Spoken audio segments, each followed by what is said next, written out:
अपने ब्राउजर में टाइप करेंगे google.com तो आपके सामने गूगल का पेज आ जाएगा। सबसे पहले आप लैंग्वेज चूज कर लेंगे कि किस लैंग्वेज में आप गूगल को यूज करना चाहते हैं। अभी फिलहाल ये इंग्लिश लैंग्वेज में है, आप इसको हिंदी में भी कर सकते हैं, मराठी, गुजराती या पंजाबी लैंग्वेज में आप इसको कर सकते हैं। गूगल में सर्च करने के दो तरीके होते हैं। पहला तरीका तो ये है कि आप यहाँ पर टाइप कर देंगे, जैसे कि हम लिख देते हैं व्हाट इज आर्टिकल 370। दूसरा तरीका ये है कि आप यहाँ माइक पर क्लिक करेंगे, इसके बाद गूगल जो भी आप बोलेंगे उसको रिकॉर्ड करेगा और उसके बाद उसको सर्च करेगा। फॉर एग्जाम्पल हम यहाँ माइक पर क्लिक करते हैं आर्टिकल 379। यहाँ पर देखिए हमने आर्टिकल 379 बोला, गूगल ने उसको रिकॉर्ड किया और इसके बाद हमारे सामने सर्च रिजल्ट आ चुके हैं कि आर्टिकल 379 क्या है। यहाँ पर दो बटन दिए गए हैं, एक है गूगल सर्च और एक है आई एम फीलिंग लकी। अभी जैसे कि यहाँ पर मैं टाइप करता हूँ ईशान LLB और इसके बाद मैं यहाँ गूगल सर्च पर क्लिक करता हूँ तो मेरे सामने ईशान LLB से रिलेटेड काफ़ी सारे सर्च रिजल्ट आ चुके हैं। जैसे कि ये वेबसाइट है, नीचे आएंगे तो वीडियोस हैं और नीचे आएंगे तो फेसबुक प्रोफाइल, ट्विटर, मतलब कि ईशान LLB से रिलेटेड मेरे सामने काफ़ी सारे रिजल्ट्स आ चुके हैं। अब जिस रिजल्ट पर भी हम जाना चाहते हैं हम बस उस पर क्लिक करेंगे और उस पर हम पहुंच जाएंगे।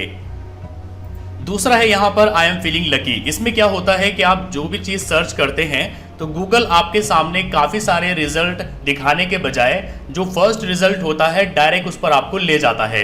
जैसे कि यहाँ पर हमने लिखा ईशान LLB, तो अब अगर हम यहाँ आई एम फीलिंग लकी पर क्लिक करेंगे तो गूगल सर्च में जो सबसे पहला रिजल्ट आना था उस पर हमें ये डायरेक्ट ले जाएगा। तो यहाँ पर देखिए वेबसाइट सबसे पहले आ रही थी तो यहाँ ये हमें इसी वेबसाइट पर ले आया है। तो ये मतलब होता है इन दोनों बटन्स का। गूगल सर्च में आपके सामने काफ़ी सारे सर्च रिजल्ट आते हैं, जबकि अगर आप आई एम फीलिंग लकी पर क्लिक करेंगे तो जो सबसे पहला रिजल्ट होता है आप डायरेक्ट उस पर पहुंच जाते हैं। यहाँ पर हम सर्च करते हैं व्हाट इज एप्पल, इसके बाद हम यहाँ गूगल सर्च पर क्लिक करेंगे या फिर एंटर कर देंगे तो हमारे सामने यहाँ पर एप्पल से रिलेटेड काफ़ी सारे रिजल्ट्स आ जाएंगे।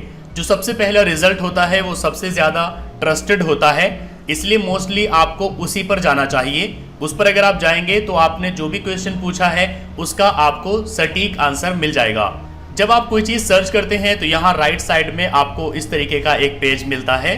ये विकीपीडिया से लिया जाता है या फिर अगर कोई वेबसाइट होती है तो उससे लिया जाता है। जैसे कि यहाँ पर हमने लिखा व्हाट इज़ एप्पल तो हमारे सामने यहाँ विकीपीडिया का रिजल्ट भी आ गया है कि एप्पल एक अमेरिकन मल्टीनेशनल टेक्नोलॉजी कंपनी है और यहाँ पर इसकी पूरी डिटेल्स आ गई है। तो ये रिजल्ट आया है विकीपीडिया से और यहाँ पर जो रिजल्ट्स हैं ये आए हैं गूगल से। अभी जैसे कि यहाँ पर हम सर्च करते हैं धारा 370 और हम एंटर करेंगे तो हमारे सामने काफ़ी सारे रिजल्ट आ जाएंगे धारा 370 से रिलेटेड। यहाँ पर आपको एक बटन मिल जाता है टूल्स का, आप इस पर क्लिक करेंगे तो यहाँ पर आपको एक ऑप्शन मिल जाएगा टाइम का। यहाँ से आप टाइम चूज कर सकते हैं कि आप धारा 370 के बारे में जानना चाहते हैं तो आप किस टाइम के आर्टिकल्स और वीडियोस को देखना चाहते हैं। अगर हम यहाँ पर पास्ट आवर चूज करेंगे कि पिछले 1 घंटे की, तो हमारे सामने पिछले 1 घंटे में जितने भी आर्टिकल्स धारा 370 पर लिखे गए हैं या वीडियोस बनाई गई हैं सिर्फ वही शो होंगी। तो यहाँ से आप टाइम के हिसाब से अपने सर्च रिजल्ट को फिल्टर कर सकते हैं। अभी जैसे कि आप कोई पर्टिकुलर वर्ड चाहते हैं अपने सर्च रिजल्ट में तो उसके लिए आप यहाँ पर डबल कॉमा लगाएंगे और उसमें आप अपने उस वर्ड को लिखेंगे जिसको आप अपने सर्च रिजल्ट में चाहते हैं। जैसे कि हमने यहाँ पर लिख दिया ईशान LLB। अब इसके बाद हम सर्च करेंगे तो हमारे सामने जितने भी सर्च रिजल्ट आएंगे उन सब में ईशान LLB वर्ड ज़रूर होगा। तो यहाँ पर देखिए वीडियो है, ये भी ईशान LLB चैनल से है, सारी वीडियोज़ ईशान LLB चैनल से हैं और जो आर्टिकल्स हैं वो भी ईशान LLB वेबसाइट से है। तो इस तरीके से अगर आप किसी वर्ड को चाहते हैं कि वो आपके सर्च रिजल्ट में ज़रूर रहे तो आप यहाँ डबल कॉमा लगाएंगे और उसके बीच में आप लिखेंगे उस वर्ड को जिसे आप अपने सर्च रिजल्ट में चाहते हैं। इसके अलावा अगर आप चाहते हैं कि कोई वर्ड आपके सर्च रिजल्ट में ना आए तो आप यहाँ पर माइनस साइन लगाएंगे। इसके बाद आप यहाँ पर लिखेंगे उस वर्ड को जिसे आप अपने सर्च रिजल्ट में नहीं चाहते। जैसे कि यहाँ पर हम धारा 370 सर्च कर रहे हैं लेकिन हम चाहते हैं कि ईशान LLB सर्च रिजल्ट में ना आए, तो यहाँ पर हम माइनस साइन लगाएंगे, इसके बाद ईशान LLB लिख देंगे, इसके बाद सर्च करेंगे तो हमारे सामने धारा 370 से रिलेटेड काफ़ी सारे सर्च रिजल्ट आएंगे लेकिन उसमें ईशान LLB नहीं होगा क्योंकि हमने यहाँ पर माइनस लगाकर सर्च किया है। तो इस तरीके से किसी भी वर्ड को ऐड करने के लिए डबल कॉमा और किसी भी वर्ड को निकालने के लिए अपने सर्च रिजल्ट से माइनस साइन लगाया जाता है।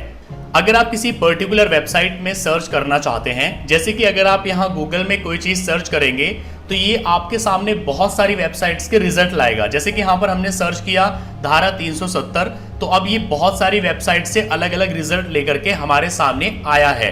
लेकिन अगर हम चाहते हैं कि किसी पर्टिकुलर वेबसाइट के रिजल्ट ही हमारे सामने आए, तो हम यहाँ पर लिखेंगे साइट, इसके बाद हम लगाएंगे डबल कॉलन और इसके बाद हम वेबसाइट का यहाँ पर URL टाइप कर देंगे। जैसे कि हम यहाँ पर लिख देते हैं ishanllb.com। तो अब इसका मतलब होगा कि हम धारा 370 सर्च कर रहे हैं और रिजल्ट हमारे सामने सिर्फ ishanllb.com से ही आने चाहिए। इसके बाद हम एंटर करेंगे तो देखिए यहाँ पर हमारे सामने धारा 370 के आर्टिकल 370 के काफ़ी सारे रिजल्ट आए हैं, लेकिन वो सब ishanllb.com वेबसाइट से ही रिलेटेड हैं। यहाँ पर आप देख सकते हैं कोई भी सर्च रिजल्ट किसी दूसरी वेबसाइट से नहीं आया है। तो किसी भी पर्टिकुलर वेबसाइट में सर्च करने के लिए आपको साइट लिखना है, उसके बाद डबल कॉलन और उसके बाद आप वेबसाइट का लिंक डाल देंगे, उसका डोमेन नेम डाल देंगे, तो आपके सामने सिर्फ उसी वेबसाइट के रिजल्ट्स आएंगे। अभी जैसे कि यहाँ पर हमें सर्च करना है एप्पल, हमने यहाँ पर एप्पल लिखा तो अब हमारे सामने एप्पल की वेबसाइट आ जाएगी और एप्पल से रिलेटेड यहाँ पर न्यूज़, वीडियोस, बहुत सारी चीज़ें आ जाएगी। लेकिन अगर हम चाहते हैं कि एप्पल से रिलेटेड सिर्फ न्यूज़ हमारे सामने आए, तो हम यहाँ न्यूज़ पर क्लिक कर देंगे तो हमारे सामने सिर्फ एप्पल से रिलेटेड न्यूज़ आएगी, बाकी कोई भी वेबसाइट या कोई भी आर्टिकल एक्सेट्रा नहीं आएगा। अगर हम एप्पल की इमेजेस चाहते हैं तो हम यहाँ इमेजेस पर क्लिक करेंगे तो अब हमारे सामने एप्पल की सिर्फ इमेजेस आएंगी, कोई भी आर्टिकल, वीडियो नहीं आएगा। इमेजेस में यहाँ पर आपको ऊपर एक रॉ मिल जाती है जिसमें आप रेड, लोगो, आईफोन, वॉलपेपर इस तरह से फिल्टर कर सकते हैं अपनी इमेजेस को। जैसे कि यहाँ पर मैं आईफोन पर क्लिक करता हूँ तो अब मेरे सामने सिर्फ एप्पल आईफोन ही आएंगे, कुछ और नहीं आएगा। यहाँ टूल्स पर क्लिक करेंगे तो आपको काफ़ी इंपॉर्टेंट फिल्टर्स मिल जाएंगे। सबसे पहला यहाँ पर है साइज़। कई बार ऐसा होता है कि हमें HD क्वालिटी की इमेज चाहिए होती है, तो हम यहाँ साइज़ में आएंगे और यहाँ लार्ज पर क्लिक कर देंगे। तो इससे जिन इमेजेस का साइज़ लार्ज होगा, HD होगा, वही हमारे सामने आएगी। तो यहाँ आप किसी पर भी अपना कर्सर ला करके देख लीजिए, उसका रेजोल्यूशन काफ़ी हाई है और वो बिल्कुल HD क्वालिटी में है। अब जैसे किसी भी इमेज को हम सेव करना चाहते हैं तो उस पर बस एक बार क्लिक करेंगे, इसके बाद आप अपने माउस का राइट बटन प्रेस करेंगे और यहाँ पर आपको ऑप्शन मिल जाएगा सेव इमेज का, आप इस पर क्लिक करेंगे। यहाँ लोकेशन